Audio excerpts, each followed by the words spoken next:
Hello friends, আবারও চলে আসছি নতুন একটি ভিডিওতে। এটা হচ্ছে মোগলাই পরোটা। অনেক দিন পর নিলাম আর কি করতে। ডোটা আগে করা হয়ে গেছিলো, এজন্য এটার ভিডিওটা দিতে পারতেছি না। ডোটাকে এরকম করে তারপর রেস্টে রেখে দেবেন। আর কিছুটা পরিমাণ আটা নিয়ে নেবেন, মুখটা সিল করার জন্য একটু পানি দিয়ে গুলায় নেবেন। আর এই তো সব উপকরণগুলো আমি নিয়ে নিছি।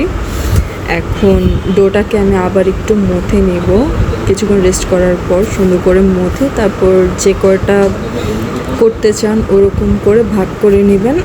আমি এখানে চারটা পরিমাণ ময়দার ডো করছি আর কি, এজন্য আমি 4 ভাগ করে নিছি। একটা লেচি এরকম করে নিয়ে রুটি বানিয়ে নেবেন, অ্যাকর্ডিং যতটুকু বড় ছোট করতে পারেন। আমি এটার সাথে অনেক যুদ্ধ করছি, মানে ব্যাপারটা কি বলবো, রুটি হইতেছিলই না, অনেক কষ্টে রুটি করছি। আর এখন ডিমটাকে প্রিপেয়ার করে নেব। ডিম, পেঁয়াজ, কাঁচামরিচ নিয়ে নিছি, সাথে কিছুটা ধনিয়া পাতা, আপনাদের অ্যাকর্ডিং মরিচ নিয়ে নেবেন কম বেশি। আর এটা ছিল ম্যাগি মশলা, এটা দিলে ফ্লেভারটা অনেক সুন্দর আসে, মানে টেস্টটাও বেড়ে যায় আর কি, এর জন্য এটা দেওয়া। তারপরে এরকম সুন্দর করে দিয়ে ছড়ায় নেবেন। তারপরে রুটিটাকে সুন্দর মতো ভাজ করে নেবেন।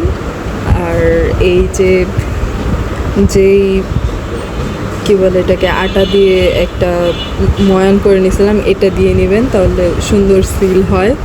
যদি এটার খুবই দুরবস্থা হয়েছিল, পরে আমি এটাকে উঠাতে পারি নাই ঠিকঠাক মতো, ডিম বের হয়ে গেছিলো আমার। মানে কথা হচ্ছে না, আমি করতে নিছি ফার্স্ট টাইম, যাই হয়েছে এই যে ডিমটা বের হয়ে গেছে। তারপর এই তো যে আমার মা, তাকে নিয়ে নিলাম আর কি। উনি যেভাবে করতেছিল আপনারা এইভাবে ট্রাই করবেন করার জন্য, তাহলে আশা করি বেরোবে না।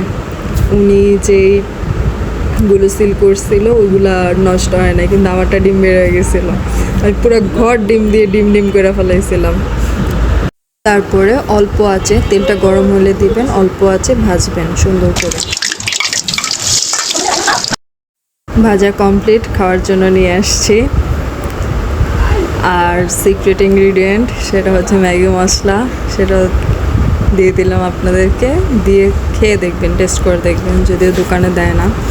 আপনারা আমার মতো করে দিয়ে খেতে থাকবেন, ভালো থাকবেন, টাটা।